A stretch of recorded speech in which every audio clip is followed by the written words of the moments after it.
Buongiorno, ben ritrovati con la nostra prima edizione a tutti voi telespettatori. Buon venerdì, tante le cose di cui parleremo anche oggi, la cronaca, la politica, l'economia, l'ambiente. Alle 13 il nostro appuntamento consueto con Andrea Ferrazzi, parleremo di geopolitica e dazi, parleremo anche di maltempo, faremo un punto fra mezz'ora circa con il nostro Lucio Zanato sul maltempo in Veneto, ieri le grandinate improvvise.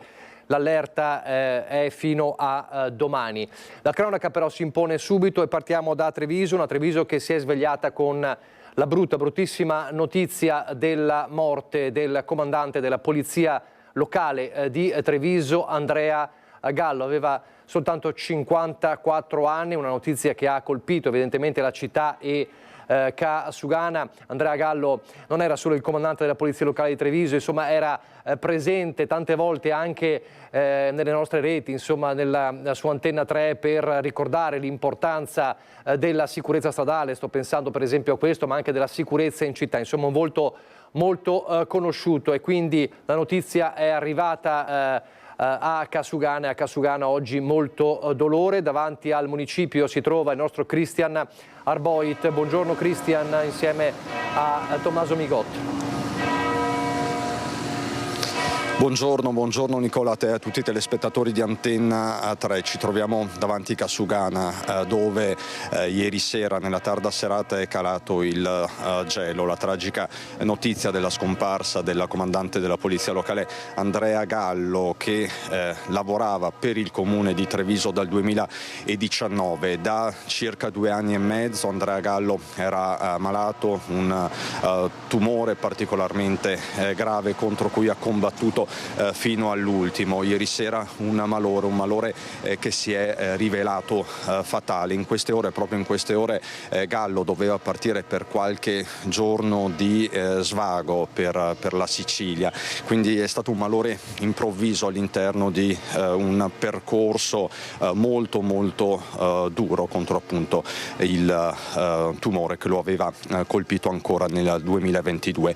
Qui con me c'è anche il generale Giancarlo Iannicelli, che certo non ha bisogno di presentazioni, fra poco sentirete anche il sindaco di Treviso Mario Conte. Andrea Gallo, vigile da sempre, agente di polizia locale, aveva iniziato nei comuni del Veneto orientale, a Jesolo, a Caorle, poi era diventato comandante della polizia locale di San Michele al Tagliamento, quindi si occupava della sicurezza in particolare di Bibione. Nel 2016 era stato anche segretario comunale a interim.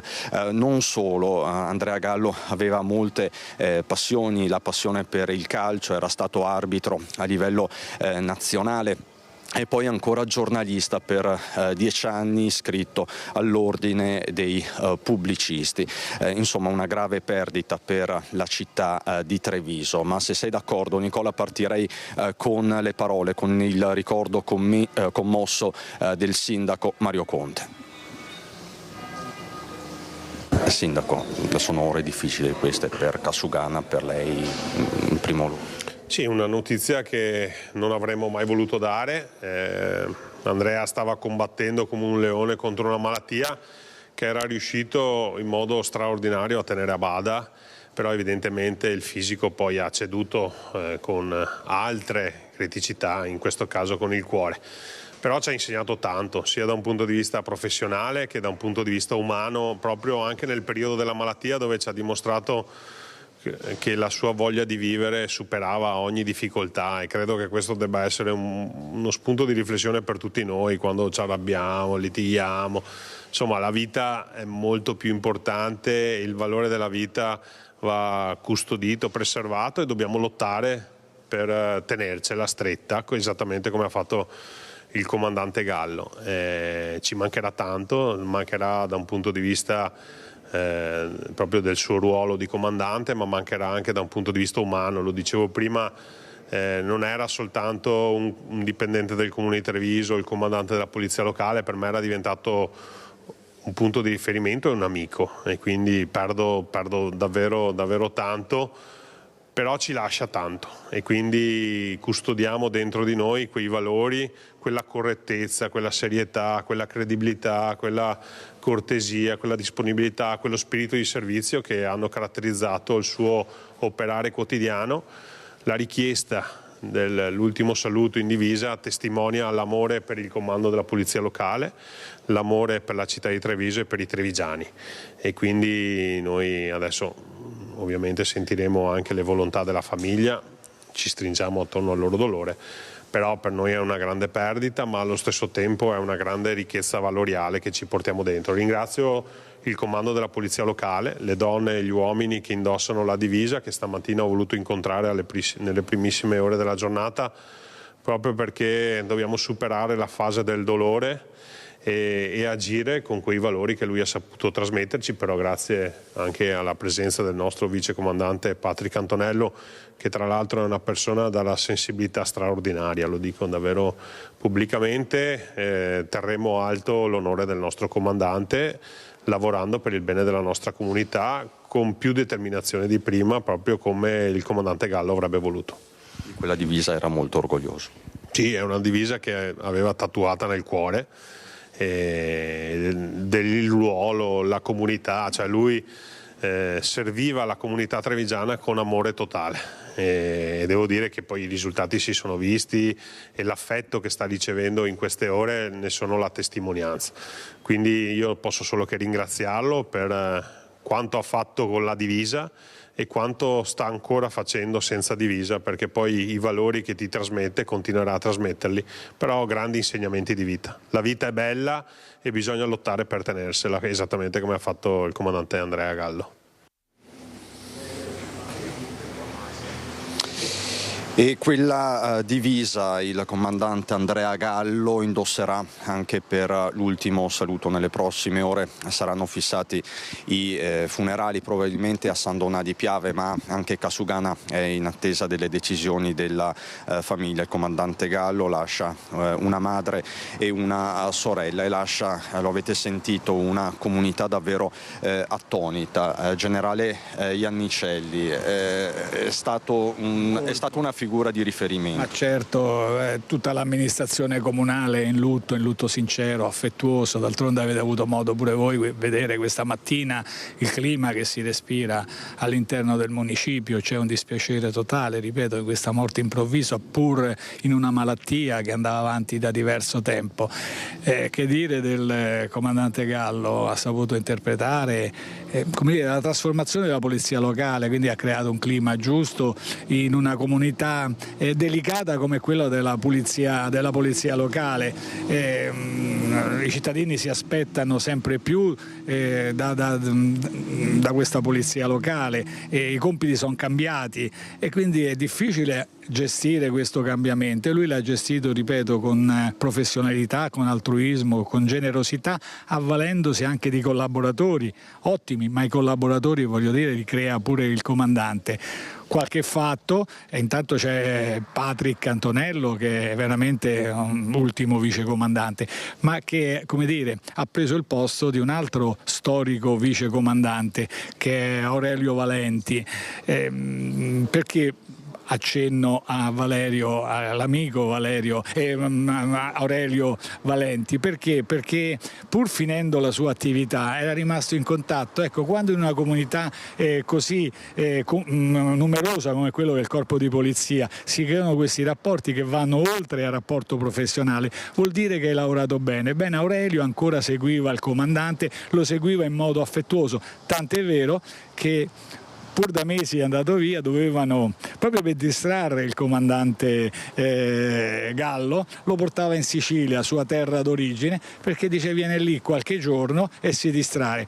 Sarebbero dovuti partire proprio in questo oggi, sembra che proprio oggi dovevano partire. Questo sta a segnalare, non è da sottovalutare questo atteggiamento di legame, vuol dire che una persona ha cuore, tant'è vero che poi il comandante Gallo ha vissuto la malattia, sapete, andava avanti, non era un segreto, andava avanti ormai da parecchio tempo, ma lui l'ha vissuta con dignità, con ottimismo, e non è mancato mai il servizio, perché ancora questi giorni era in servizio, riusciva a dare a dare il proprio apporto. È arrivata questa morte improvvisa, siamo veramente, ci ha lasciati veramente come dispiaciuti, siamo senza parole veramente, ecco. Grazie generale Iannicelli per questo suo ricordo, per questa sua testimonianza.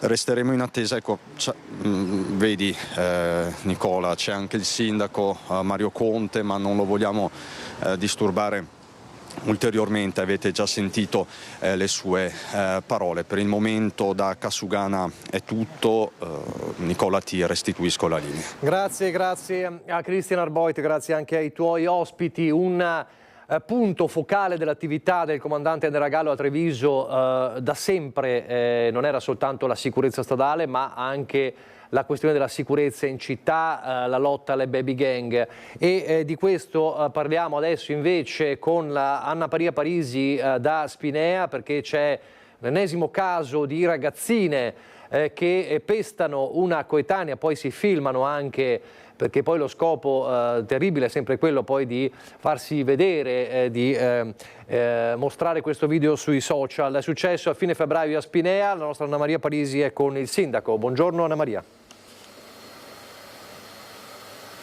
Sì, buongiorno Nicola, a te, ai nostri telespettatori e telespettatrici. Sono, come dicevi tu, in municipio a Spinea con il primo cittadino Franco Bevilacqua, che sì, ringrazio per essere qui con noi per questo collegamento. Violentissima aggressione, quella subita da una ragazzina minorenne qui a Spinea, sembra a fine febbraio scorso, quando un gruppo di baby bulle più o meno coetanee la spingono a terra, la picchiano, le strappano letteralmente i capelli e ridono con la ciocca di capelli, guardando la ciocca di capelli che rimane in mano ad una di loro. La ragazzina, la vittima, cade, si rialza e sta muta. Il video postato poche ore fa nella pagina Facebook Cosa succede a Spinea è rimasto soltanto per circa un quarto d'ora, 20 minuti, pubblicato da un adulto che sembrava inizialmente il papà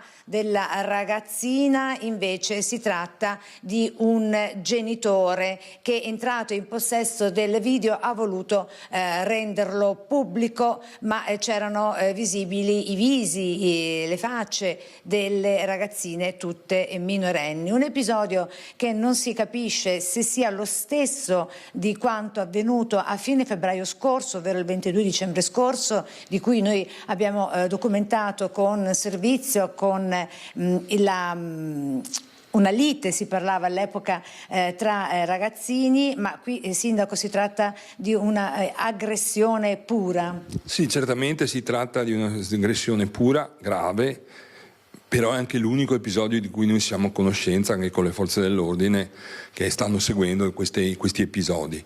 È chiaro che postare un video può anche avere dei risvolti, probabilmente nel genitore voleva mettere in guardia altri genitori, di stare in guardia con le figlie, di controllare quello che succede. Non è il metodo giusto, ecco, diciamo, se qualcuno vede qualcosa di questo genere deve informare subito le forze dell'ordine, perché l'azione che sta facendo le forze dell'ordine qua al Comune di Spinea è veramente incisiva. Noi abbiamo avuto episodi di danneggiamenti nelle palestre, di piccole gang che girano nei supermercati. Adesso, come potranno notare i cittadini, questa situazione sta diminuendo, sta migliorando, perché queste baby gang si vedono meno, ed è grazie proprio all'azione delle forze dell'ordine, grazie ai cittadini che sono intervenuti, hanno informato le forze dell'ordine, le forze dell'ordine sono precipitate e sono intervenute, e questo è l'unico modo per lavorare, cioè un lavoro fatto da chi ha la competenza di farlo. Poi il Comune da tempo ha attivato anche i servizi sociali, gli operatori di strada che stanno operando qui nel Comune di Spinea, per cui l'azione è doppia. Una è un'azione di repressione, una seconda è quella di prevenzione che noi dobbiamo continuamente fare, perché la città è una città che per la maggior parte delle persone è vivibile. Ci sono dei momenti in cui è chiaro che trovarsi di fronte a una situazione di questo genere è brutto per chi la subisce e per chi la vede, però l'operazione, l'attività che tutti devono fare non è girarsi, è quella di informare le forze dell'ordine. Si chiamano e le forze dell'ordine intervengono subito, tempestivamente. Sì, Sindaco, si diceva che evidentemente il genitore, l'adulto che ha pubblicato questo video l'ha fatto perché, indipendentemente dal caso che si sia trattato dello stesso episodio, che sia uno nuovo rispetto a quello di fine febbraio scorso, adesso è entrato in possesso di questo video. Il monito pubblicato a corredo del video di questo adulto era: fate attenzione ai vostri figli, riferendosi evidentemente sia alla ragazzina aggredita che alle bulle. Vero è, Sindaco, che l'azione di prevenzione e repressione messa in atto da lei con l'aiuto delle forze dell'ordine, i carabinieri, mi diceva soprattutto nello specifico, sta arginando un po' questi episodi di queste band di baby bulli. Ma queste ragazzine, queste baby bulle ragazzine, sembra che siano veramente fuori controllo qui a Spinea. Lei le conosce qualcuno di loro, diceva. Addirittura purtroppo circola voce che lei da uno di questi sia stato anche minacciato mentre si trovava al supermercato, è vero? Sì, allora c'è stata un'occasione in cui io sono intervenuto perché io ho notato questa situazione anomala e quindi il ragazzino ha cercato in qualche maniera di intimidirmi. E così è successo non solo a me, ma anche a singoli cittadini e cittadine che sono intervenute quando hanno visto questi ragazzi negli orari non scolastici, cioè scolastici anzi, negli orari scolastici in giro per i supermercati, si sono fatti questa domanda. Allora l'azione non deve essere non si può pensare che tu devi guardarsi da un'altra parte, bisogna in qualche maniera intervenire con attenzione e moderazione, perché non si può mai sapere quello che succede, ma allora, se non si vuole intervenire direttamente, cosa che forse è pericolosa per alcuni, è bene che avvertano le forze dell'ordine, perché le forze dell'ordine sono qui e sono sempre pronte ad arrivare, quindi l'intervento è dato, deve farlo chi sa farlo, non noi.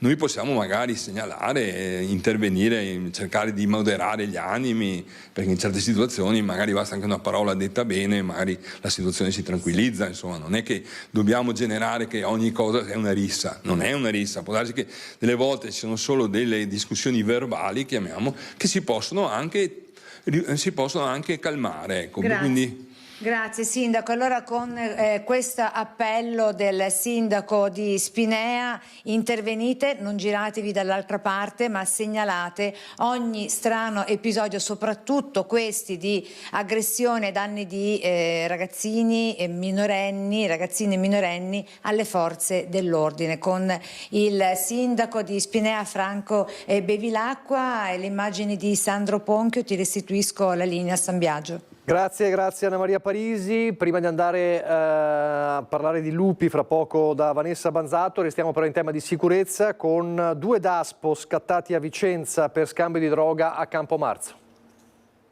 Il questore di Vicenza ha emesso 2 divieti di accesso e stazionamento nelle vicinanze degli esercizi pubblici DASPO Willy nella zona di Campomarzo per la durata di 2 anni nei confronti di 2 persone sorprese a cedere sostanze stupefacenti già denunciate negli scorsi giorni.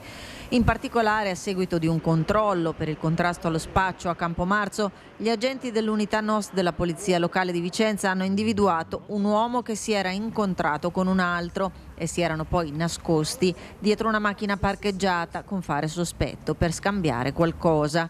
Gli operatori avevano anche trovato nelle loro tasche 32 involucri di cocaina ed eroina. Adesso andiamo da Vanessa Banzato, torniamo a parlare di lupi, siamo a Marostica. Vanessa, buongiorno, che succede?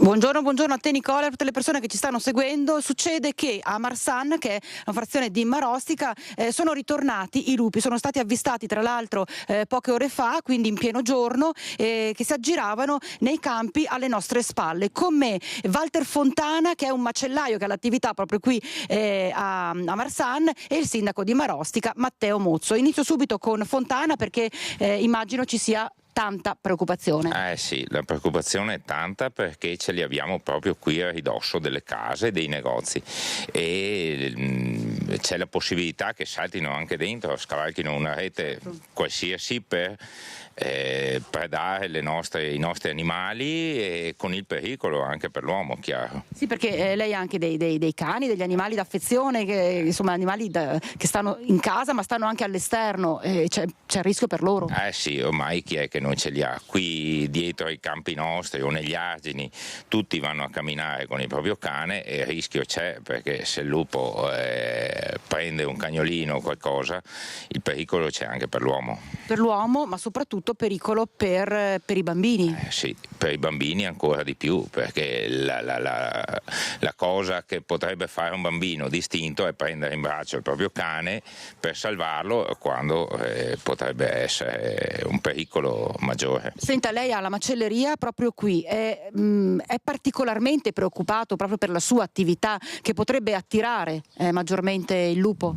Diciamo che i contadini e i malgari della zona, che non vogliono più fare questo lavoro dopo tutte le predazioni che ci sono state, sicuramente ci sarà una mancanza di bestiame con il futuro, se va avanti questa situazione. Il lupo va rispettato, però questa non è la sua zona. È la prima volta che si verifica una cosa del genere, non è mai successo? Mai successo, proprio in tutti gli anni che siamo qui, in questo ultimo anno li abbiamo visti, e poi prima mai. Ecco, sindaco Matteo Mozzo, lei proprio qualche giorno fa era a Roma assieme ad altri colleghi per parlare della questione difficile lupi. Sì, una settimana fa con il presidente Nardin e una delegazione di una quindicina di sindaci eravamo a Roma a parlare con il sottosegretario per far sentire la voce del territorio. Di fatto in provincia di Vicenza siamo oltre 50 amministrazioni che stanno subendo lo stesso problema su un centinaio di sindaci totali. La situazione è difficile, non soltanto dal punto di vista degli animali da affezione o quelli che sono animali da allevamento, ma si comincia ad avere anche un certo timore per quello che è la sicurezza dei cittadini, e proprio per questo il Ministero si è anche preso in carico di cominciare ad avviare e parlare col Ministero dell'Interno, cosa che non era mai stata fatta prima, per capire la questione sicurezza, come gestirla, perché qui siamo in aree densamente popolate, non siamo in zone come succede in altre regioni d'Italia dove abbiamo superficie boschive e ettari e ettari mari di riserve. Qui siamo in pieno centro abitato, abbiamo una densità abitativa di circa 380 abitanti a chilometro quadrato, capite bene che non è una zona dove non ci sono residenti, anzi qui ci troviamo anche in una delle frazioni più abitate del comune di Marostica, quindi la situazione sta diventando difficile, anche perché si avvistano ad ogni ora del giorno e della notte. Tra l'altro lei diceva, noi sindaci, noi amministratori abbiamo le mani legate, però è il territorio, sono le persone che si rivolgono a noi. Sì, io ho decine di messaggi, decine di video di continue richieste per capire cosa fare. Purtroppo non è competenza di noi amministratori e possiamo soltanto cercare di calmare le persone. La vera competenza è il servizio forestale, il corpo carabinieri naturalmente e la polizia provinciale. Quindi insomma cercheremo di capire anche se il fatto della discesa a Roma dei 15 sindaci del territorio possa servire davvero a fare un passo in avanti verso la soluzione del problema, un problema che sta preoccupando, abbiamo sentito poco fa, davvero moltissimo le persone che vivono e lavorano qui a Marsan. Da Marostica è tutto, Nicola, ti ricedo la linea. Grazie a Vanessa Banzato. Noi andiamo ad Abano Terme con la cronaca e con Francesco Ratai, una spaccata che è avvenuta nelle scorse ore. Allora vediamo il racconto di Francesco Ratai.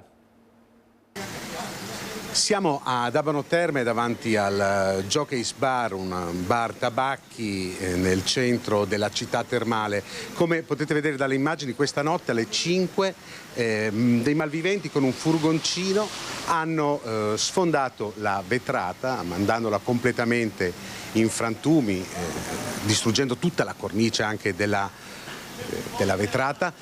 Siamo in compagnia della titolare del locale. Signora, un risveglio traumatico questo? Direi bellissimo risveglio stamattina, un giorno così me lo ricorderò a vita. 30 anni che sono qua, non era mai successo una cosa del genere. Comunque, non era mai successa una cosa del genere? Una cosa così mai, altri furti ma molto diversi, molto più meno potenti, diciamo.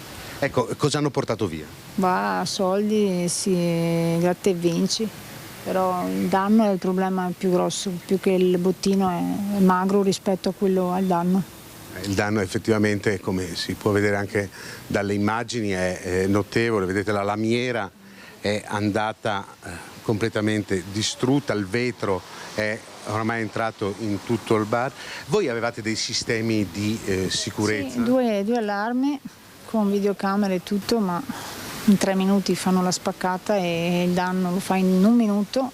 E in 3 minuti portano via quello che vogliono, insomma, portato via poco perché appunto il tempo era quello che è, però sono riusciti lo stesso a...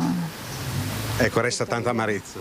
Esatto, sì, soprattutto quella, perché dopo 16 ore al giorno specchiamo la schiena a lavorare, che ho anche mal di schiena stamattina. Immagino. E come ci si difende, signore? Niente, adesso spero di essere un po', che le assicurazioni mi vengano incontro, se no non saprei come fare diversamente. Voi non avevate una serranda? No, perché questa è un doppio vetro antisfondamento, ti dico, in 30 anni che sono qua non è mai successo niente, però c'è sempre la prima volta, purtroppo. Le spaccate, i furti, e a proposito di furti, tantissimi furti messi a segno da bande di nomadi in tutto il nord-est, e il bottino in oro di questi furti veniva poi riciclato da un gioielliere compiacente nel Vicentino e fuso da un orafo del Padovano. L'operazione ieri dei Carabinieri. Averlo intercettato e fermato è come aver chiuso un rubinetto d'oro che alimentava una serie di reati predatori numerosissimi a Padova e in tutte le province del Veneto e non solo. È nata da un'attività di controllo del territorio, l'operazione condotta dai Carabinieri coordinati dalla Procura di Padova. Nel mirino il principale canale di ricettazione e riciclaggio dell'oro rubato da bande di sinti in abitazioni, ai danni di sfortunati anziani per strada, in gioiellerie. Questa parete d'Anababbi, scoperta dietro un cartongesso in un laboratorio di Vicenza di proprietà di un 70enne gioielliere in pensione, nasconde 380.000 euro tutti in contanti. Era il gioielliere il punto di riferimento per le bande specializzate, scoperto durante un'attività nata dal controllo del territorio, dall'inseguimento dell'auto di una coppia su cui era stato posizionato dai militari un GPS dopo un furto a Legnaro 6 mesi fa. Una coppia che aveva appena commesso il furto è stata poi seguita e abbiamo notato che consegnava questo materiale a questo gioielliere di Vicenza. Questo refice di Vicenza si appoggiava ad un'altra persona che aveva un laboratorio di fusione nella provincia di Padova, a Gazzo Padovano, dove si realizzava la fusione di questo materiale prezioso, che poi quindi veniva trasformato in lingotti e in verghe d'oro. Dal laboratorio del 70enne, che con i 2 figli, indagati anche loro, gestisce una gioielleria in centro città, l'oro e l'argento finivano a Gazzo Padovano, dove un anziano artigiano orafo trasformava il tutto in lingotti. Parliamo di un giro di affari miliardario, a seguito anche del materiale, degli oggetti in oro e in argento che abbiamo trovato durante le perquisizioni odierne. Parliamo di un giro di affari di oltre 5 milioni di euro, almeno secondo le prime stime che abbiamo. Considerate che durante l'attività investigativa in soli 6 mesi abbiamo documentato circa 730 consegne di questo materiale all'oro. Professionisti del crimine, operativi tra Veneto, Friuli Venezia Giulia, Trentino, Emilia Romagna e Lombardia, quelli che si servivano dell'ex gioielliere, sottoposto a sequestro preventivo dei conti correnti per 500.000 euro. 350 i carabinieri impegnati che solo nelle ultime ore hanno sequestrato 20 kg d'oro in lingotti, 30 kg di preziosi ancora da fondere, 30 kg d'argento in lingotti, oltre ai contanti trovati dietro la parete. Oltre 70 le perquisizioni eseguite, 4 gli indagati per ricettazione e riciclaggio, 8 gli arresti durante i 6 mesi di osservazione. Un'indagine che va avanti, incensurati 4 indagati, anche gioielliere. Era una persona considerata insospettabile, probabilmente dato il giro di affari, di movimenti, insomma continui, penso che alla fine in qualche maniera se lo aspettasse prima o poi. La giustizia arriva per tutti. La giustizia, a proposito di giustizia, un rogo che devasta un'azienda a Volpago del Montello 2 anni fa, un processo, l'accusa è pesante a madre e figlio titolari di aver appiccato il fuoco apposta per riscuotere l'assicurazione, ieri invece la doppia assoluzione. Rogo alla PMG di Volpago del Montello, madre e figlio, rispettivamente dipendente e titolare dell'azienda di trasporti devastata dall'incendio del 5 gennaio 2022, sono stati assolti dall'accusa di aver dolosamente appiccato le fiamme al capannone allo scopo di incassare il premio assicurativo di 2 milioni di euro. Il figlio 33enne e la madre 65enne dovevano rispondere di incendio doloso e frode. La procura, secondo la quale il fuoco si era propagato grazie all'uso di liquido accelerante, aveva chiesto una condanna a 2 anni e 4 mesi per il giovane e a 2 anni per la mamma, e invece è arrivata una soluzione perché, secondo il giudice, il fatto non sussiste. Era una sentenza, a mio giudizio, che ci aspettavamo. Il quadro indiziario era un quadro indiziario debole e abbiamo dimostrato con il contributo dei nostri consulenti che erano scarse le probabilità che quell'incendio fosse un incendio doloso, e il giudice ha riconosciuto le nostre ragioni. Siamo soddisfatti, ha proseguito il difensore del 33enne, per la fine di una vicenda giudiziaria molto dolorosa e angosciante, che ha consentito però di provare l'estraneità degli imputati a un'ipotesi di reato che il legale definisce odiosa. Medesima reazione dal collega difensore della 65enne. L'ha sentita la signora? Sì, l'ho sentita, ovviamente è entusiasta della soluzione e anche noi ovviamente siamo come difesa molto contenti, perché è stata affermata comunque l'innocenza dell'imputata, che abbiamo sempre sostenuto fin dall'inizio delle indagini. Dal mio punto di vista credo che gli elementi determinanti siano 2: l'inconsistenza del movente che aveva ipotizzato l'accusa, non avevano bisogno certamente di incendiare il capannone per poter ottenere l'indennizzo assicurativo, e poi l'inconsistenza comunque del quadro indiziario legato allo sviluppo dell'incendio e alla dinamica dello sviluppo. Un rogo imponente, un vero e proprio disastro. Nell'incendio erano andati distrutti 4.000 metri di capannone. Il comune di Volpago del Montello lo scorso autunno si era costituito parte civile a tutela della collettività, anch'essa danneggiata dall'evento. Il comune prende atto della decisione del GIP e valuterà, se del caso, per le statuizioni civili di proporre appello, ma ovviamente ci riserviamo di conoscere le motivazioni che sono state preavvisate in 90 giorni. Con il sindaco ci confronteremo, perché l'importanza per il comune è quello che venga fatta giustizia e chiarezza del caso. La posizione del comune è quella di un governo del territorio e di una tutela dei cittadini, sempre in ossequio ai parametri previsti dalla legge. Così dunque dal Tribunale di Treviso noi andiamo a Castelfranco, da Lucio Zanato insieme al sindaco di Castelfranco, nonché presidente della provincia di Treviso Stefano Marcon, che si trova su un posto non a caso, è a 2 passi dall'Avenale, che è stato protagonista in negativo di tanti episodi di alluvione nei mesi scorsi. Oggi situazione di maltempo, c'è l'allerta, ma è un'allerta insomma sotto controllo. Cerchiamo di capire dopo le grandinate improvvise di ieri cosa ci aspetta. Lucio, buongiorno. Buongiorno Nicola, buongiorno ai telespettatori di Antena 3. Sono con il sindaco di Castelfranco, ma anche il presidente della provincia. Facciamo un po' il punto della situazione, perché come ben sai insomma ci sono arrivate diverse telefonate anche in redazione preoccupate, perché dicono qui la pioggia si protrae da diversi giorni, la pioggia arriva di notte, poi di giorno smette, però i campi sono allagati, basta che ci sia una bomba d'acqua e qui finiamo sott'acqua. Ieri c'è stato, come hai detto giustamente prima, una grandinata che ha interessato la zona della Bassa Trevigiana, Monastier, Ceggia, quelle zone lì, insomma anche la parte di Oderzo. Per fortuna la stagione agricola non è ancora incominciata e la grandinata non è stata particolarmente intensa e quindi i danni sono molto limitati, però avvisaglia per tutti. Allora, sindaco, presidente, qual è il punto della situazione e come si devono comportare i cittadini? Allora, la situazione, come vedete, è sotto controllo qui a Castelfranco Veneto, così come in provincia. Non ho situazioni di particolare criticità. Mi sono rapportato anche ieri sera e questa mattina sia con l'assessore regionale Bottazzin quanto con il consorzio, per capire se vi erano elementi che preoccupavano, e quello che emerge dal colloquio è che poi si è concretizzato nel vedere tornare il sereno, e quindi vi era una situazione meteo in miglioramento. Certo, ci sono sempre queste previsioni che vedevano ieri la zona Veneto e la nostra, quella di Castelfranco Veneto, essere in giallo per la criticità idraulica. In virtù di questo qui noi ci siamo preparati ad affrontare eventuali pieni avviene. Come vedete abbiamo aperto il quarto foro che sfocia nella bretella dell'Avenale che poi collega con il Museo. Ecco, qui dove siamo? Perché la gente... Allora siamo in quel che è chiamato la Busa delle Monache, che non è traducibile in buca delle monache, no? Tanto per essere chiari. Però è importante perché questo è il punto di sfogo dell'Avenale, che è l'affluente del Musone di Sassi che bagna Castelfranco.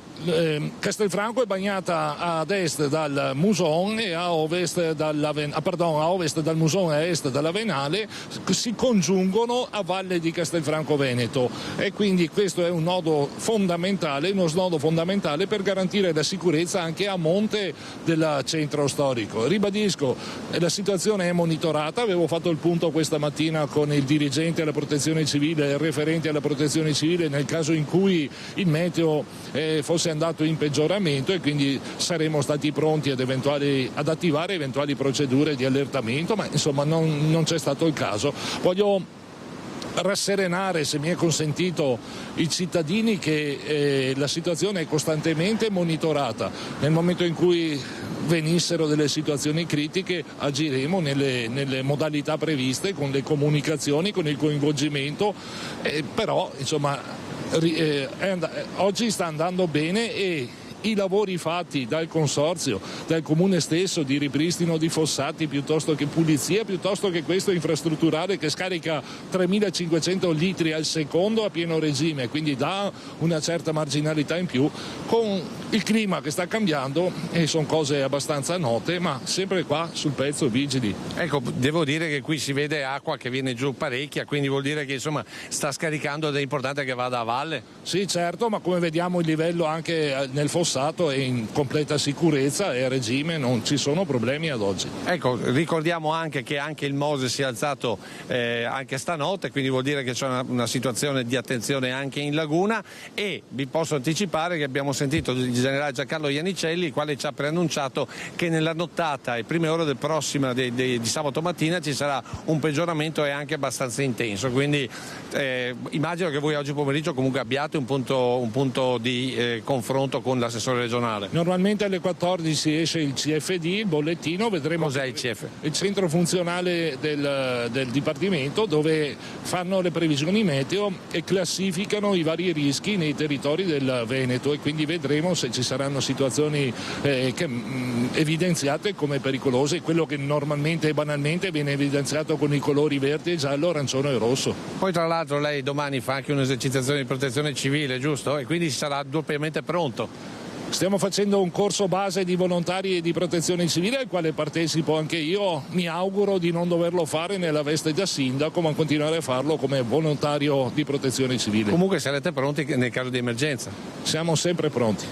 Va bene, Nicola, se non ci sono domande a te la linea. Grazie anche a te, grazie a Lucio, grazie al sindaco Marcon. A proposito di alluvioni, parliamo dei danni dell'alluvione del maggio 2024 a Isola Vicentina, incontro al Ministero della Protezione Civile sulle conseguenze del maltempo con un focus sul ponte di Castelnuovo. Alluvione che devastò Castelnuovo a Isola Vicentina il 15 e 16 maggio scorsi, mettendo in ginocchio i cittadini, danni notevoli, case completamente allagate e giorni interi a ripulire dal fango, a buttare i ricordi di una vita. Per affrontare le conseguenze dell'alluvione, alla presenza dell'onorevole vicentino Silvio Giovine, si è svolto un incontro tra sindaco e vice sindaco di Isola al Dipartimento della Protezione Civile con il ministro Nello Musumeci. Torniamo a casa fiduciosi dopo questo incontro, grazie al fatto che il Ministro ci ha dato rassicurazioni sulle risposte che il Governo potrà dare il prima possibile, non appena la Regione avrà completato la rendicontazione delle ricognizioni fatte sul territorio. Attenzione particolare è stata rivolta alla relazione del Genio Civile, che ha evidenziato criticità nel ponte di Castelnuovo, sottolineando un elevato rischio di cedimento in caso di nuovi eventi meteorologici eccezionali. Per la messa in sicurezza dell'infrastruttura è stato stimato un intervento dal valore complessivo di oltre 5 milioni di euro, ritenuto urgente per la tutela della comunità e la viabilità dell'area. Allora adesso velocemente in pubblicità ripartiremo dallo straziante addio a Umberto Coghetto, il giovane di 27 anni di Nervesa della Battaglia, morto per un infortunio sul lavoro folgorato qualche giorno fa ad Agna, e quindi vedremo l'addio di ieri a Nervesa, subito dopo la pubblicità.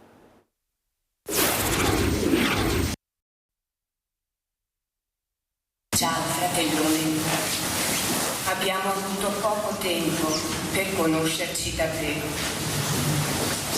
ma ti ringrazio per l'amore che mi hai regalato da quando sono nato. Da grande spero di essere come te.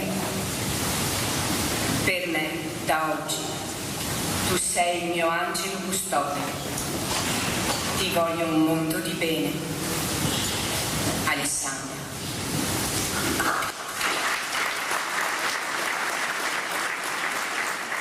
È la letterina di addio del fratellino Alessandro a far proruppere in un applauso le centinaia di persone che affollano la chiesa di Nervesa per il funerale di Umberto Coghetto, morto folgorato sul lavoro ad Agna, nel Padovano, ad appena 27 anni. Lo scroscio di pioggia prima dell'arrivo del feretro, la bara portata a braccia dagli amici, il dolore che pietrifica i volti di mamma Silvia e papà Giuseppe. Umberto nel lavoro era molto diligente, poche chiacchiere, tanta umiltà. Dimostrava continuamente maturità e competenza. Per questo giovedì scorso era diventato lui il titolare dell'attività, che ormai era per la maggior parte nelle sue mani. Ma in fondo la migliore sintesi di chi era Umberto l'hanno fatta chi lo conosceva meglio, i suoi genitori. Caro Umberto, la tua serenità, gentilezza, i tuoi valori e la tua persona fanno di te il figlio che tutti vorrebbero avere. Un ragazzo apostolo, definisce il sacerdote, quasi di un'altra epoca. L'invocazione al Signore per familiari e amici costretti a un distacco di cui è impossibile farsi una ragione. Sostieni tutti noi che gli abbiamo voluto bene e che davanti a questa perdita rimaniamo increduli e sconcertati. Aiutaci a ricordarlo sempre, in ogni volto sorridente, in ogni mano tesa e in ogni gesto di altruismo, così come lui ha sempre vissuto. Sono grato e onorato che abbiamo condiviso la vita assieme. Ci siamo sempre sostenuti e accompagnati in tutto, ma ora questo non possiamo più farlo. Non può farlo più nessuno. Sono i momenti indimenticabili a cui ci attacchiamo quando lo pensiamo, che definiscono quello che è per noi, un vero amico. E come amici vogliamo e dobbiamo descriverlo attraverso i ricordi che ci legheranno a lui per sempre. Bob, sei l'amico di poche parole, ma anche l'amico che rispondeva subito quando ti chiamavo.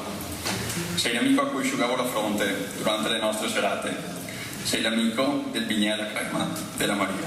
Sarai sempre il mio amico. La tua voglia di vivere sarà sempre e per sempre il nostro riferimento. E come avresti detto tu, non c'è niente da scherzare. Ciao Umberto, i tuoi amici.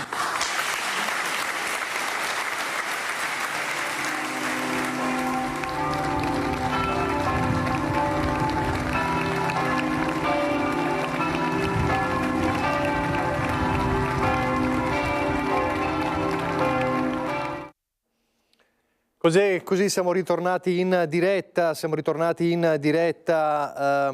con il nostro telegiornale, con il dolore per la morte di Umberto Coghetto. Vi facciamo vedere le immagini impressionanti di questo incidente avvenuto a San Biagio di Callalta poco fa, con un camion che ha perso un carico, si è staccata anche la motrice, come vedete in queste immagini.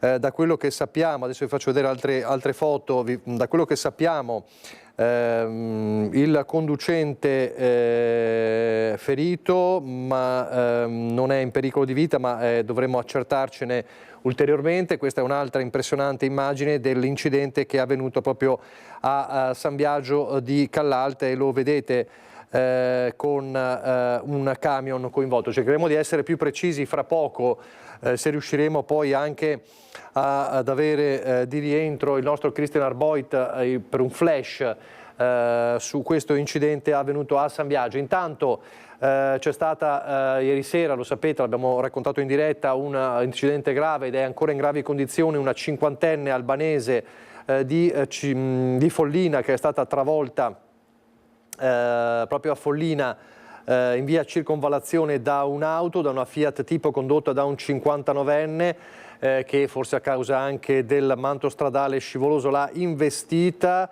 La donna è stata trasportata in ospedale a Treviso ed è ancora in gravi condizioni. Un altro incidente grave, 2 camion a Grantorto nell'Alta Padovana. Spettacolare incidente tra 2 mezzi pesanti a Grantorto, Alta Padovana, ma fortunatamente concluso senza feriti. 2 camion si sono incrociati in via Carlo Alberto e a causa degli spazi stretti uno dei 2 mezzi pesanti è uscito di strada, scendendo dal ciglio e rimanendo bloccato. Visto il carico molto pesante, si trattava infatti di granelli di cemento, c'era il concreto rischio che si ribaltasse. Sono state così chiamate ditte specializzate che sono arrivate sul posto e hanno svuotato il cassone, togliendo il cemento. A quel punto il soccorso stradale è potuto intervenire con la gru, sollevando il mezzo pesante e rimettendolo sulla strada senza danni. Sul posto anche i carabinieri, che hanno chiuso la strada per il tempo necessario alle operazioni di soccorso, concluse alcune ore dopo. Un'altra immagine dell'incidente avvenuto poco fa a San Biagio di Callalta, anche questa è impressionante e indicativa di quanto accaduto. Il conducente del camion è miracolosamente illeso, questa è però ovviamente la situazione, quindi anche con diverse problematiche legate al traffico. Fu invece terribile l'esito dell'incidente mortale di Gorgo al Monticano, marzo 2023, con la morte di Barbara Brotto ed Eralda Spaillari. Ieri le decisioni del giudice nei confronti dei 2 giovani che di fatto provocarono lo schianto mortale. La folle velocità, il sorpasso, l'urto con la macchina dell'amico e lo schianto contro il platano. A perdere la vita Barbara Brotto di Rustigna di Oderzo, di soli 17 anni, ed Eralda Spaillari, di 19, di Ponte di Piave. Un altro giovane, all'epoca 18enne, di Motta di Livenza, è rimasto gravemente ferito, riportando lesioni gravissime e permanenti. Accusati di omicidio stradale aggravato, Michele Tatani di Pravis Domini, l'autista della BMW 420 nella quale viaggiavano le vittime, e Ghezim Cherosi alla guida della Polo. In tribunale il GIP Piera De Stefani non ha avuto dubbi, 4 anni e 8 mesi in abbreviato per Cherosi, mentre il pubblico ministero di anni ne aveva chiesti 3, mentre per Tatani niente patteggiamento a 3 anni, troppo lieve la pena. Accettiamo questa decisione, spiega l'avvocato del 22enne, ora valuteremo che cosa fare. L'idea, o meglio la linea difensiva coltivata al mio assistito è quella di trovare un accordo con la Procura della Repubblica, lo è stata fino ad oggi. Ovviamente questo accordo deve avere dei limiti di pena che riteniamo siano proporzionati al fatto.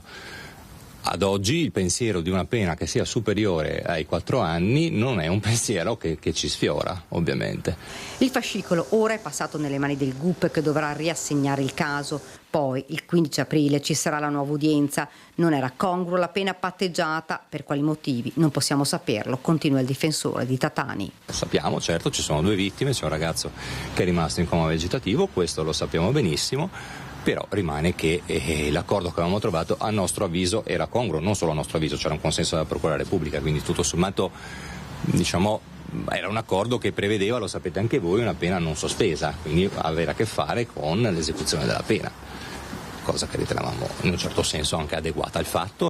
In aula era presente anche la mamma di Barbara Brotto, Gabriella Stoccato, che ha seguito tutte le udienze con la maglietta con l'immagine della figlia per invocare giustizia. La donna, che è stata assistita dallo studio 3A, per quanto consapevole che nessuna condanna sarebbe mai stata in grado di ripagare la sua tremenda perdita, ha commentato con favore la decisione del giudice di rigettare i 3 anni, inasprendo le pene. Da quel 5 marzo 2023, lungo quella strada, in quel preciso punto, nessuno può dimenticare quelle immagini terribili dell'auto accartocciata, i ragazzi intrappolati in quell'inferno di lamiere, dopo una serata spensierata terminata nel sangue. Allora parliamo ancora di pericolosità delle strade, di sicurezza stradale. 2 incidenti mortali, 2 ciclisti travolti in un mese in strada marosticana, un incontro con i cittadini da parte dell'assessore alla mobilità di Vicenza Spiller. Sul punto interviene anche il presidente FIAB di Vicenza, Marco Galla, quindi la federazione dei ciclisti, di chi si muove in bicicletta. Sentiamo Luisa Bertini e Simone Squarcina. Tema della sicurezza stradale anche alla luce dei numerosi incidenti anche mortali che si sono verificati nelle strade vicentine in queste ultime settimane. Sono in compagnia con Marco Galla, presidente della FIAB di Vicenza, che torna a proporre una soluzione per la sicurezza di soprattutto pedoni, ciclisti oltre che di automobilisti. Sì, ovviamente FIAB non è che abbia la soluzione in tasca, però guardando le misure adottate anche in altre città, tipo la città di Bologna, dove è un anno che c'è la città 30, la cosiddetta città 30, che non è soltanto un limite di velocità, ma è un insieme di strutture e di soluzioni che tendono a limitare la velocità nei centri urbani, che portano appunto ad avere una fluidità maggiore e macchine che viaggiano a una velocità compatibile anche con gli altri mezzi, perché ovviamente non si possono fare piste ciclabili in ogni dove, ci sono città storiche come quella di Vicenza dove non è possibile, e quindi bisogna limitare, calmierare la velocità a una situazione di convivenza, perché tutti hanno diritto di muoversi come scelgono, in bicicletta, in macchina o quello che decidono di fare con i mezzi pubblici, e di conseguenza bisogna scendere a una velocità compatibile con le altre persone, gli altri utenti della strada. Quindi voi vorreste una città 30 anche su Vicenza? Sì, assolutamente, soprattutto città piccole e storiche. Nell'ambito dell'area urbana si potrebbe tranquillamente andare a 30 all'ora senza nessun tipo di limitazione, anzi favorirebbero anche la fluidità del traffico, nonostante qualcuno dica di no, ma ci sono i numeri che invece lo dimostrano, quindi sì, e sarebbe la possibilità di poter convivere auto e biciclette, perché sappiamo benissimo che se veniamo investiti o se si investe accidentalmente, perché la disgrazia può succedere, se si investe accidentalmente una persona a 30 all'ora gli faccio del male, se la investo a 50, 60, 80 o addirittura in sorpasso come è successo l'ultima volta, sono quasi certo di ucciderlo, insomma, quindi è una cosa importante. Sotto la lente di ingrandimento anche una strada particolare qui a Vicenza, strada Marosticana, dove ricordo che nell'arco di un mese si sono verificati 2 incidenti mortali ai danni di ciclisti. Sì, tra l'altro tristemente purtroppo una settimana fa circa, insieme al gruppo di associazioni attiviste in questo ambito della sicurezza stradale che si chiama Velocità, di cui facciamo parte in molti, abbiamo depositato appunto nella zona dell'incidente una bicicletta bianca, come fanno nei paesi del nord, a ricordo di questa situazione.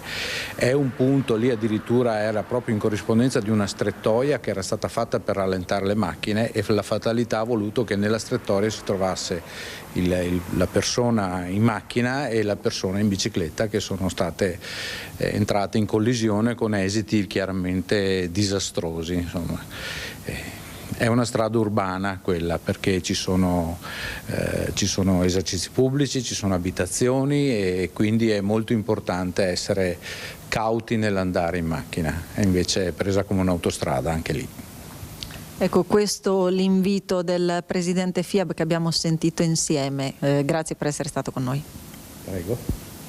Grazie anche a Luisa Bertini. Allora adesso noi parliamo nel prossimo servizio di fine vita, un tema importante di cui si discute anche in questi giorni, se ne è parlato nei giorni scorsi al Centro Candiani a Mestre. Dopo il servizio la pubblicità direttamente e partiamo con Ecovisioni. Il fine vita, riflessioni su aspetti giuridici, medici, etici e religiosi.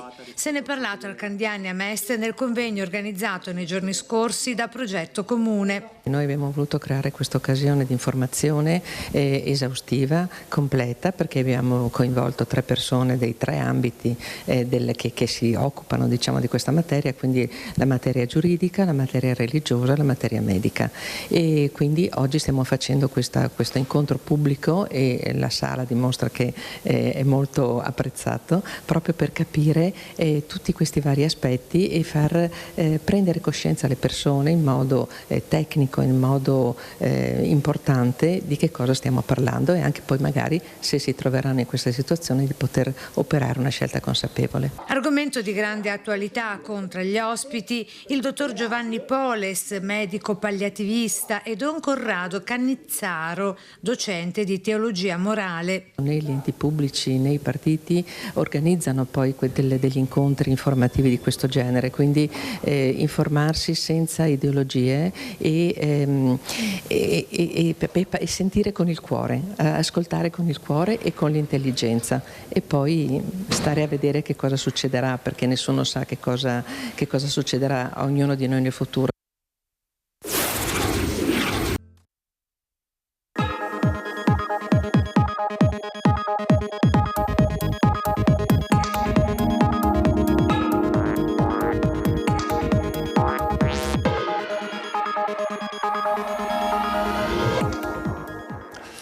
Di nuovo in diretta, ed è il momento di Ecovisioni. Saluto e ringrazio Andrea Ferrazzi, buongiorno, ben ritrovato. Buongiorno a lei, buongiorno a tutte e a tutti. Allora, torna a trovarci un ospite graditissimo e molto importante. Con lui avevamo affrontato qualche tempo fa come i cambiamenti climatici influenzano la geopolitica. Poi, se ci si mette anche la politica di qualche governo, vedi la voce Donald Trump, tutto cambia ancora di più. Buongiorno e ben ritrovato a Marco Minniti.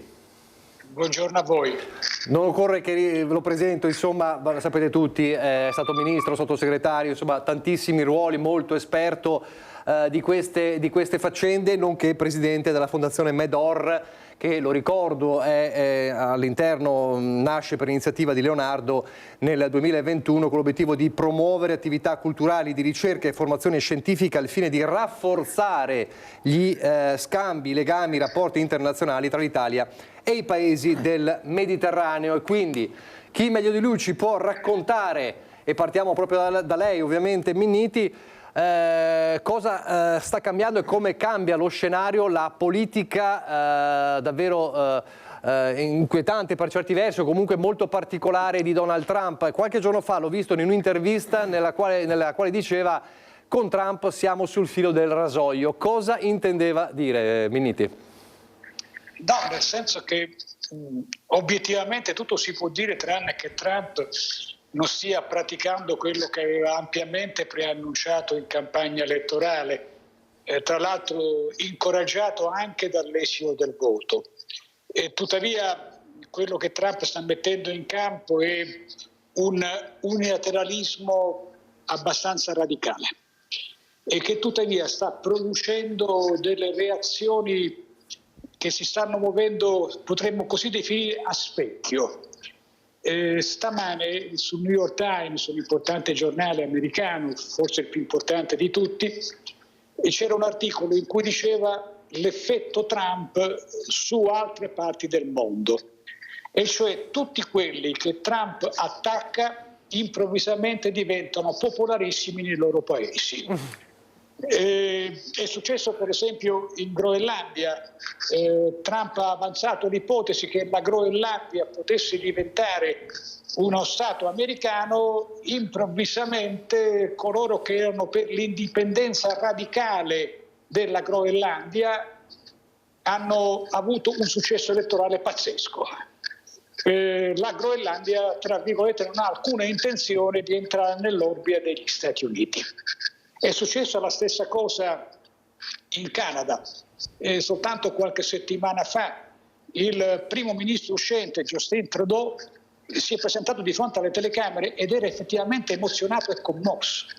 E diceva: guardate, purtroppo si è rotto qualcosa di profondo nel rapporto con il paese, per queste ragioni mi dimetto e lascio la politica. Perfetto, in quel momento i populisti canadesi avevano il 20% in più rispetto al Partito Liberale che rappresentava Justin Trudeau. Oggi c'è un nuovo primo ministro che è l'ex governatore della Banca Centrale Canadese, e il divario tra i populisti e i liberali è sceso al 2%, e perché appunto il popolo canadese vuole un candidato che si opponga a Trump, perché il Canada non vuole diventare il 51esimo Stato degli Stati Uniti. Ecco, c'è un effetto da questo punto di vista. Poi bisogna vedere come andranno adesso le partite fondamentali, che sono fondamentalmente due. La prima è quella dell'Ucraina, e sappiamo perfettamente che mentre noi stiamo parlando si sta valutando la proposta che Zelensky insieme con gli Stati Uniti ha avanzato di una tregua che duri un mese. Abbiamo ieri ascoltato Putin e la sua risposta, tra virgolette, è stata come al solito ambigua. È formalmente disponibile a discutere, sostanzialmente ponendo dei punti che di fatto la allontanano moltissimo.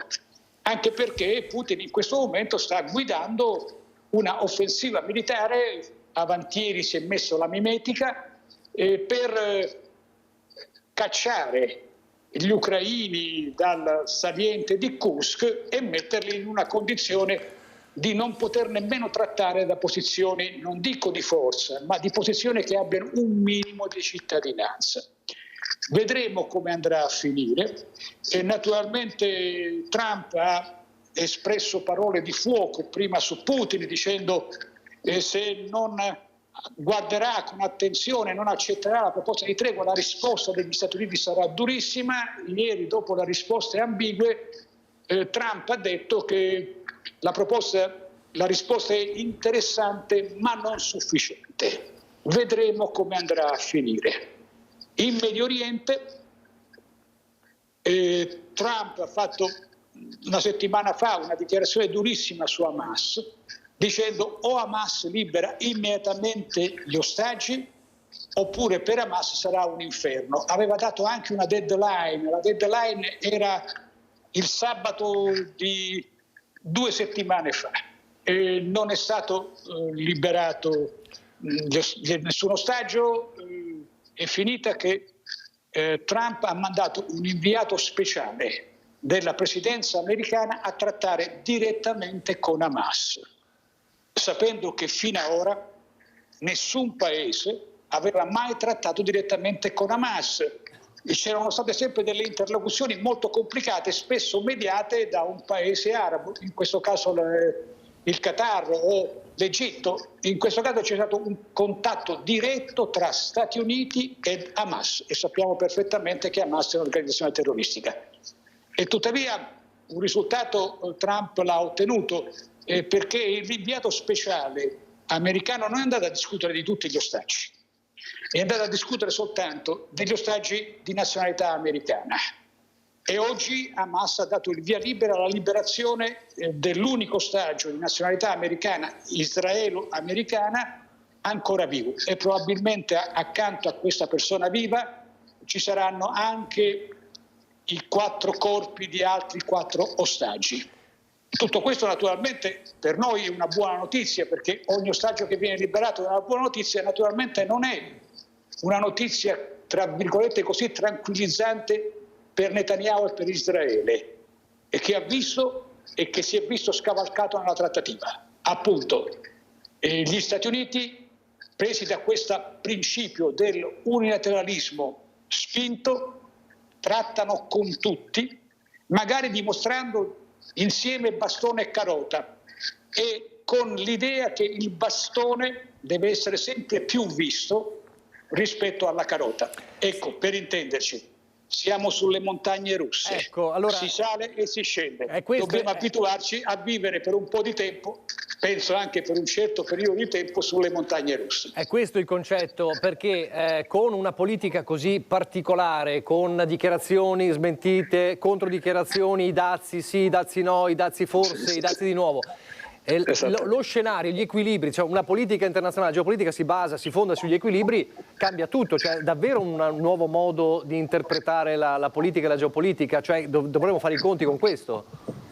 Assolutamente sì, nel senso che un vecchio mondo è finito per sempre.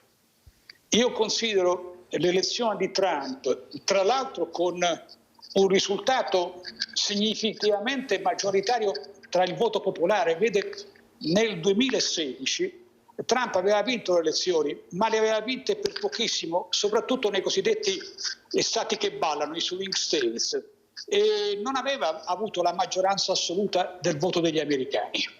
Il 5 novembre dello scorso anno lui ha avuto la maggioranza assoluta del voto degli americani e l'ha avuto su una parola d'ordine: America First, prima di tutto gli Stati Uniti, e lui sta praticando America First nel mondo, soltanto che c'è un piccolo particolare, è che se tu stabilisci che c'è un America First rischi di destabilizzare tutti quanti gli altri paesi, ma soprattutto spingi gli altri paesi a fare, diciamo, tra virgolette, Canada First, Groenlandia First, certo, Germania First, Israele First, perché è evidente che se il principio è prima di tutto viene il mio paese, questo principio può essere fatto proprio dagli altri paesi. Questo è un elemento che ci fa navigare, tra virgolette, verso l'ignoto, perché noi sappiamo con certezza che un'epoca è finita, non sappiamo quale sarà l'altra epoca.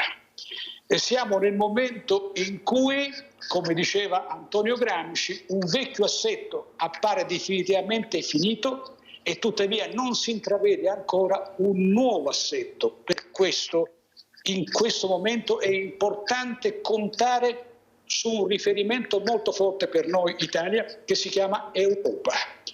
Questa sfida, noi Italia, sia sul terreno economico, sia sul terreno dei dazi, sul terreno della pace, sia sul terreno, tra virgolette, della sicurezza, noi possiamo vincerla se la facciamo e la gestiamo insieme con l'Europa. In questo mondo, nel rapporto con gli Stati Uniti, ogni singolo paese europeo, one to one, nel rapporto con gli Stati Uniti, non conta nulla.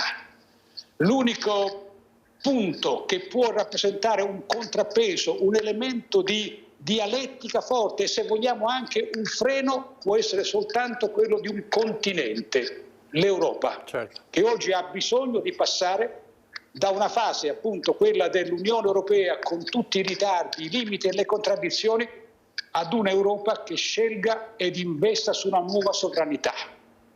Gli Stati Uniti d'America e, tra virgolette, io immagino e mi auguro in un futuro non molto lontano, gli Stati Uniti d'Europa. Questo sì sarebbe, tra virgolette, il disegno di un nuovo assetto del pianeta.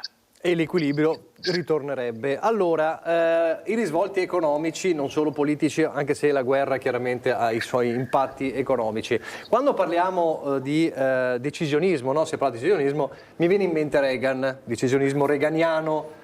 Allora, parliamo dei dazi, perché anche questa è una politica particolare di Trump, con un obiettivo ben chiaro.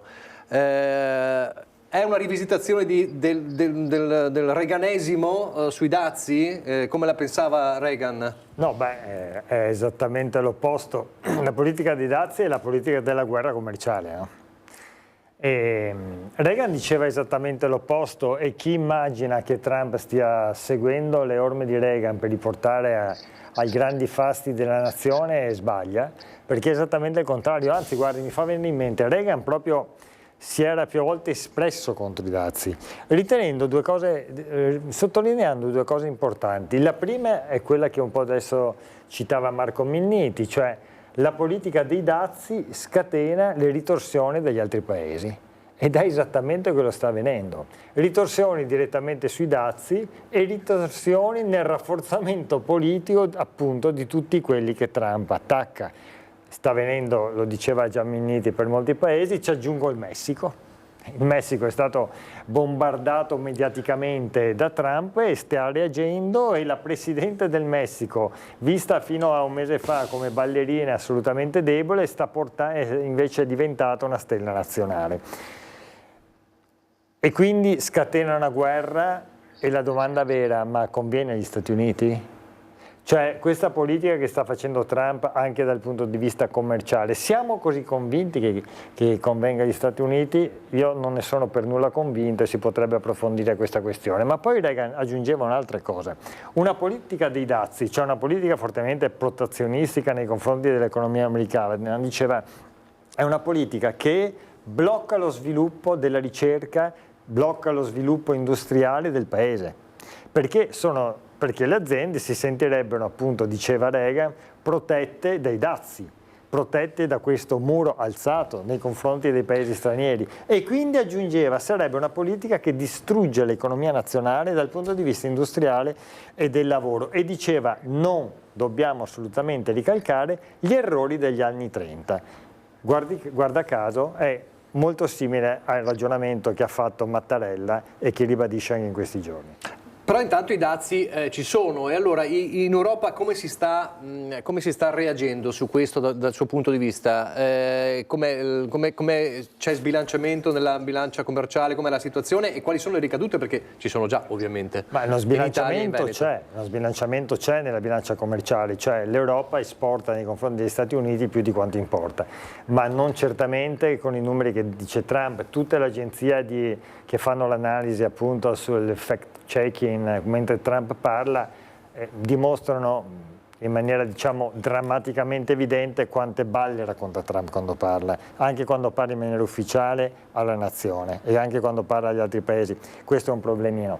E c'è uno sbilanciamento commerciale, però se noi sommiamo beni e servizi la differenza non è così ampia. Cambia molto invece se ragioniamo semplicemente sull'Italia. L'Italia esporta nei confronti degli Stati Uniti molto di più rispetto a quanto importa, esporta circa 70 miliardi di euro all'anno, importa per 25, quindi esporta quasi 3 volte quanto importa.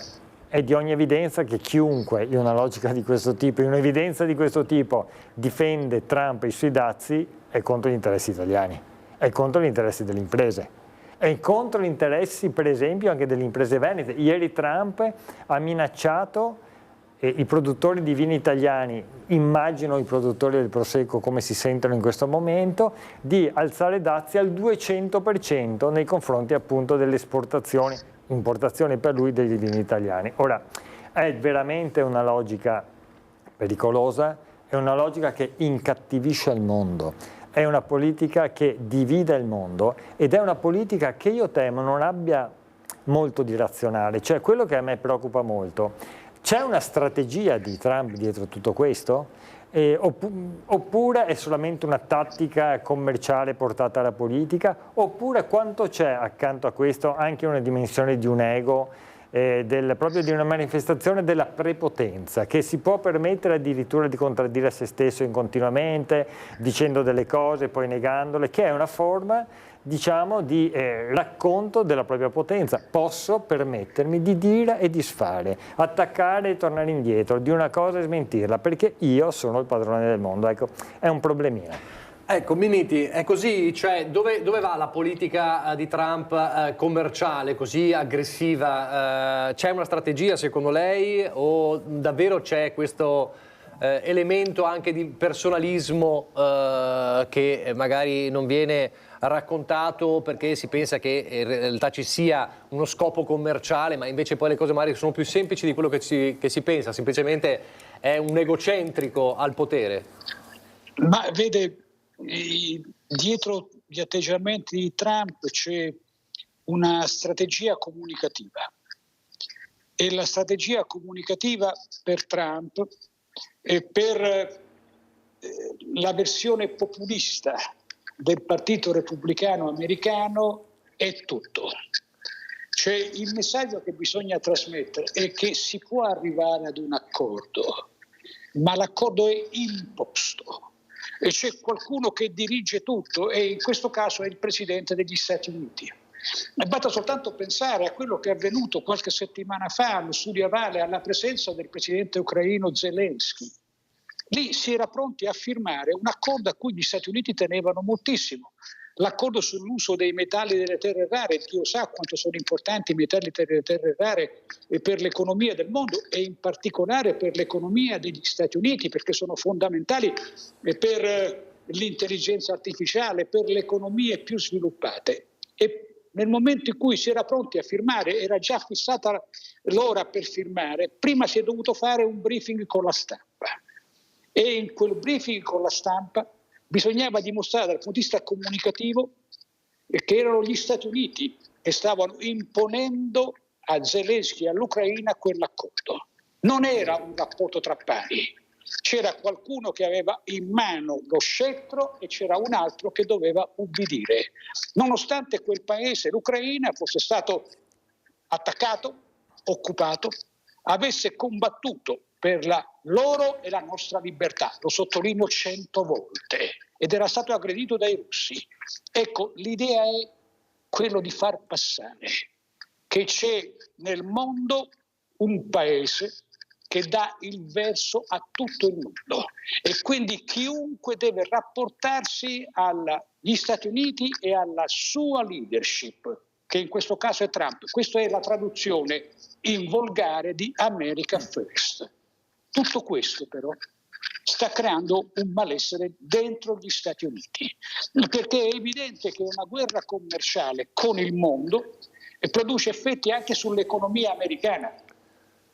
Vede, in queste ore, in questi giorni, la principale resistenza a Trump negli Stati Uniti viene dai settori economicamente più avanzati dello stesso paese. Non è un caso che la borsa segnala momenti di vero e proprio shock.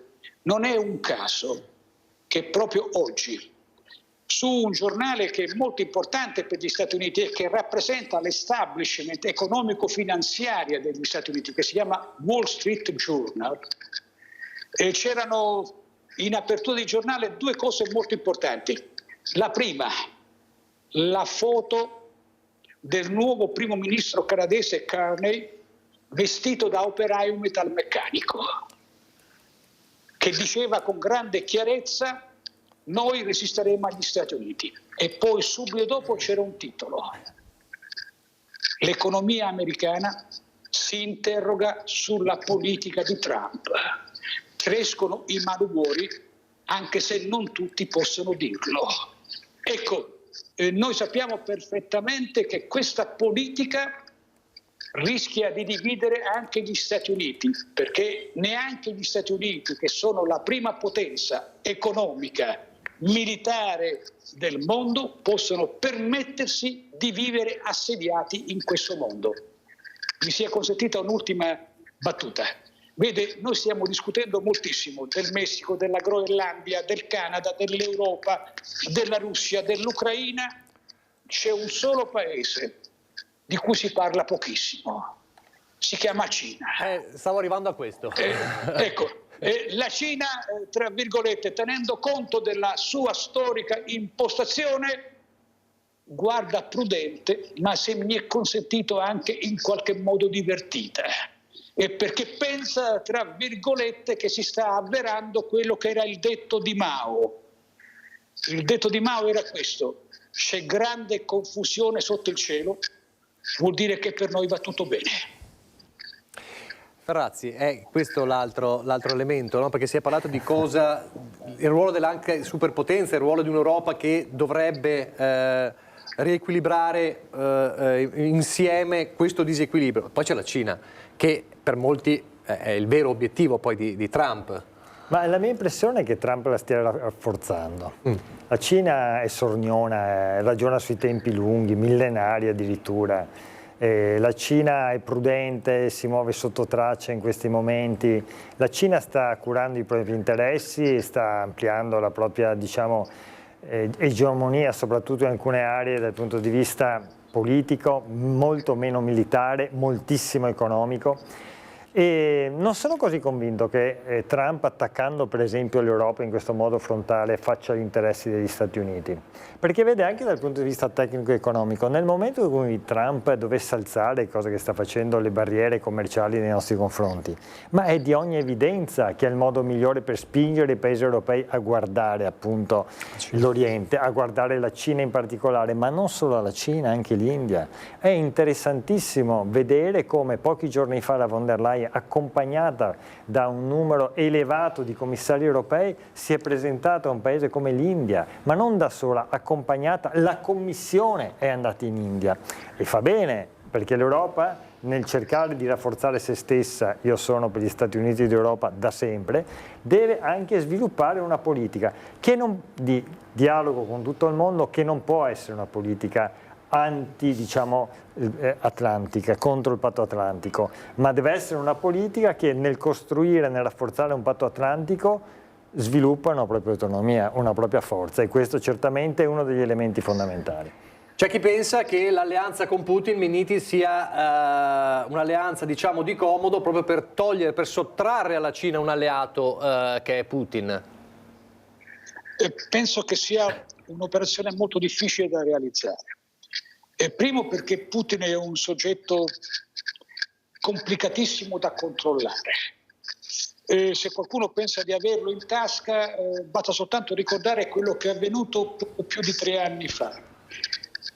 Come voi ricorderete, quando Putin si stava preparando ad invadere l'Ucraina, a domanda precisa che gli veniva fatta dai capi di Stato di altri paesi, che gli veniva fatta dai servizi di intelligence che indagavano su quello che erano i movimenti delle truppe russe, Putin ha sempre negato. Ricordate le visite, per esempio, del cancelliere Scholz in Germania soltanto pochissimi giorni prima dell'invasione, e Scholz era stato tranquillizzato del fatto che non ci sarebbe stata nulla. A un certo punto noi abbiamo avuto, non so se vi ricordate, ma a un certo punto lo stesso Zelensky fece una dichiarazione per dire adesso basta. Le notizie su una presunta invasione russa dell'Ucraina stanno danneggiando l'Ucraina. Tutti i servizi segreti, esclusi quelli americani del mondo occidentale, davano per improbabile l'invasione. Certo. E poi l'invasione è avvenuta. È un soggetto molto difficile da controllare. Vede, anche in queste ore sulla tregua sta giocando la stessa ambiguità. Da un lato fa capire che forse è favorevole, dall'altro spinge moltissimo sull'iniziativa militare. In questo momento non si è fermato nulla dell'iniziativa militare, e Putin sa perfettamente che in questo momento la corrente militare va verso la sua direzione, e quindi approfitta anche di ogni ora e di ogni giorno per cambiare gli equilibri nel rapporto con l'Ucraina. Infine, l'ultima considerazione: i rapporti tra Russia e Cina e quelli che sono stati definiti come l'amicizia senza limiti, appunto, tra Russia e Cina, sono rapporti difficilmente cambiabili. Cioè, puntare tutto su una rottura del rapporto tra Russia e Cina, o pensare che la Russia possa diventare un alleato, anche magari sotto copertura, degli Stati Uniti contro la Cina, è un'ipotesi, a mio avviso, non vicina alla realtà, perché in questi 3 anni si sono costruiti rapporti tra Cina e Russia fortissimi, in un quadro in cui è la Cina che ha il bastone del comando e la Russia segue. Non si possono capovolgere quei rapporti, e perché, tra virgolette, la Russia rischierebbe di rompersi l'osso del collo. E comprendete quindi che siamo tecnicamente in quelle che un grande storico olandese, appunto negli anni 30, scrivendo un libro, lo storico si chiamava Johan Huizinga, il libro è stato titolato Nelle ombre del domani. Il libro raccontava l'angoscia di un grande storico che comprendeva come l'Europa stava precipitando verso situazioni mai viste, che potevano ripetere quella che era stata la Prima Guerra Mondiale. Ecco, noi non siamo nelle stesse identiche situazioni, ma possiamo dire una cosa con certezza: oggi come non mai siamo nelle ombre del domani, e appunto per questo, quando si è nelle ombre del domani, bisogna avere un faro, un punto di riferimento luminoso da poter guardare. Per quanto ci riguarda, per quanto riguarda il nostro interesse nazionale, quel riferimento non può che essere l'Europa, sapendo che in questo mondo così complicato, ma anche così fortemente interconnesso, in cui i dazi sul vino immediatamente rimbalzano da un'altra parte e arrivano financo in California, noi abbiamo, tra virgolette, bisogno di avere una visione, di avere un interlocutore forte che sia capace di rappresentare il nostro interesse nazionale, con l'avvertenza che oggi più che mai l'interesse nazionale si gioca fuori dai confini nazionali, per la stragrande maggioranza della sua percentuale. Certo.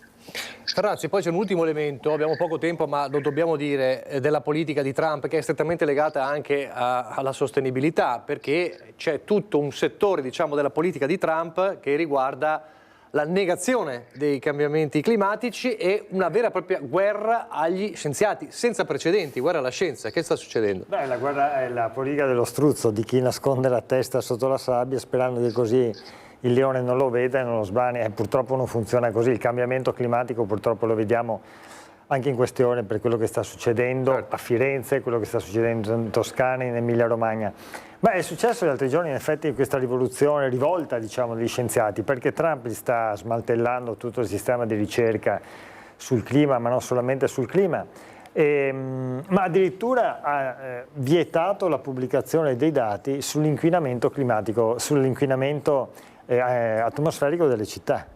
Perché vede, questa non è una novità, cioè tutte le democrature, tutti i sistemi che cercano di essere un po', diciamo così, autoritari, utilizzano sempre strumentalmente la comunicazione, la scienza, i dati, a fine appunto politico, a fine di controllo dell'opinione pubblica. È un tema serio, è un tema che secondo me non potrà reggere così tanto. Ricordiamo che tra l'altro Trump ha fatto uscire anche gli Stati Uniti dal patto degli accordi di Parigi, allineandolo a 3 meravigliosi paesi democratici del mondo, all'Iran, lo Yemen e la Libia, perché questo sta avvenendo. È un tema veramente incredibile, è interessante dire in conclusione, ma chi è l'ideologo, no? Perché oggi si dice da una parte ci sono gli ideologi del cambiamento climatico e poi ci sono i pragmatici, pratici. L'ideologia in questo caso è chi vuole massacrare il dato della scienza per negare il dato di realtà. Allora io ringrazio Marco Minniti per essere stato con noi, è sempre un piacere sentire le sue analisi. Grazie e buon lavoro con la Fondazione Medor. Grazie a voi, a presto. Grazie. Ferrazzi, la prossima settimana di cosa parliamo? Parliamo sempre di economia e continueremo il ragionamento sul modello Veneto, modello Triveneto, sulla necessità di ricostruire un'economia delle relazioni, un'economia di mercato che non è l'economia del capitalismo speculativo, che è a volte imperante, ma è l'economia che costruisce il bene del territorio. Lo faremo insieme a Katy Panni, che è presidente della Fondazione Relazionesimo, che si impegna esattamente su questo. Benissimo, allora appuntamento alla prossima settimana, io vi lascio come sempre al meteo, vi lascio al documentario Borgo Italia e poi c'è il film. Grazie per averci seguito, arrivederci.